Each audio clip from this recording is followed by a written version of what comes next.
ಆನೆಗಳನ್ನ, ಅದರಲ್ಲೂ ಭಾಳ ಮುಖ್ಯವಾಗಿ ಪುಂಡಾನೆಗಳನ್ನ ಸೆರೆ ಹಿಡಿಲಿಕ್ಕೆ ಇವತ್ತು ಚನ್ನಪಟ್ಟಣ ವಿಭಾಗ ಅರ್ಥಾತ್ ರಾಮನಗರ ಜಿಲ್ಲೆಯಲ್ಲಿ ಏನೆಲ್ಲ ದಾಳಿ ನಡೀತಿದ್ದಾವೋ ಅವುಗಳನ್ನ ಸೆರೆ ಹಿಡಿಬೇಕು, ಅದರಲ್ಲಿರ್ತಕ್ಕಂಥ ಪುಂಡಾನೆಗಳನ್ನ ಅಂಥೇಳಿ ಇವತ್ತು ಕಾರ್ಯಪಡೆ ಬಂದಿದೆ.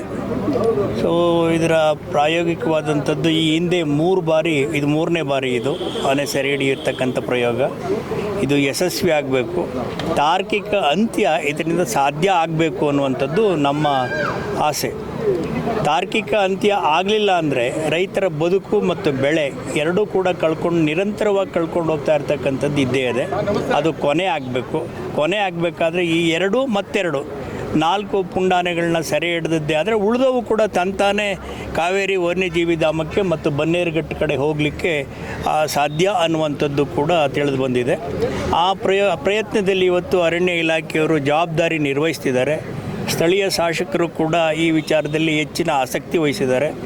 ಹಾಗಾಗಿ ರೈತರ ಬೆಳೆ ಬದುಕನ್ನು ಸಂರಕ್ಷಣೆ ಮಾಡಬೇಕು, ಆನೆ ದಾಳಿಯನ್ನು ಶಾಶ್ವತವಾಗಿ ತಡೆ ಹಾಕಬೇಕು, ಅವುಗಳ ಮೂಲ ನೆಲೆಗೆ ಓಡಿಸ್ಬೇಕು ಅಂತಕ್ಕಂಥ ನಮ್ಮ ಒತ್ತಾಯ ಏನಿತ್ತೋ ಕಳೆದ 13 ವರ್ಷಗಳಿಂದ ನಿರಂತರವಾಗಿ ಈ ಬಾಧೆ ಅನುಭವಿಸ್ಲೇ ಇದ್ದೇವೆ.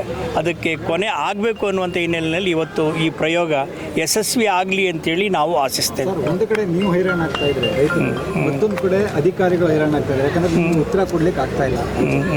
ಈಗ ಸರ್ಕಾರ ಹಂತದಲ್ಲಿ ಇದಕ್ಕೆ ಸಮಸ್ಯೆಗೆ ಶಾಶ್ವತವಾದಂಥ ಪರಿಹಾರ ಬೇಕು. ಅದನ್ನೇನಾದರೂ ಸರ್ಕಾರಕ್ಕೆ ಮನವಿ ಮಾಡ್ತೀನಿ.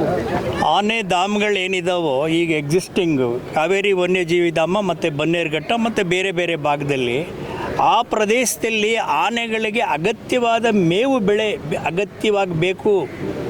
ಅದು ಆಗದೇ ಇರೋದ್ರಿಂದ ಅರಣ್ಯ ಇಲಾಖೆ ವೈಫಲ್ಯ ಕೂಡ ಎದ್ದು ಕಾಣ್ತಾ ಇದೆ. ಆನೆಗಳು ಯಾಕೆ ಈ ಕಡೆ ಬರ್ತಿದ್ದಾವೆ ಅಂದರೆ ರೈತರು ಇಲ್ಲಿ ಬೆಳೀತಕ್ಕಂಥ ಬೆಳೆಗಳ ಬಗ್ಗೆ ರುಚಿ ಬಿದ್ದಿದೆ. ಒಂದು ಅಲ್ಲಿ ಇಲ್ಲ, ಮೇವಿಲ್ಲ, ಅಲ್ಲಿ ಬಿದಿರು ಕೂಡ ಇಲ್ಲ.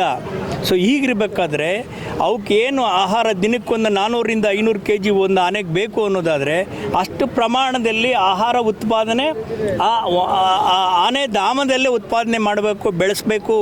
ಅದಕ್ಕೆ ಅಗತ್ಯವಾದಂಥ ಪ್ರಸ್ತಾವನೆ ಮಾಡಿ ತ್ವರಿತವಾಗಿ ಅರಣ್ಯ ಇಲಾಖೆ, ಆನೆಪಡೆ ಮುಖ್ಯಸ್ಥರು, ಜವಾಬ್ದಾರಿ ಅರಣ್ಯ ಸಚಿವರು ಕೂಡ ಈ ವಿಚಾರದಲ್ಲಿ ಗಮನ ಕೊಡಬೇಕು ಅಂತಕ್ಕಂಥ ಒತ್ತಾಯವನ್ನು ಮಾಡ್ತಿದ್ದೇವೆ.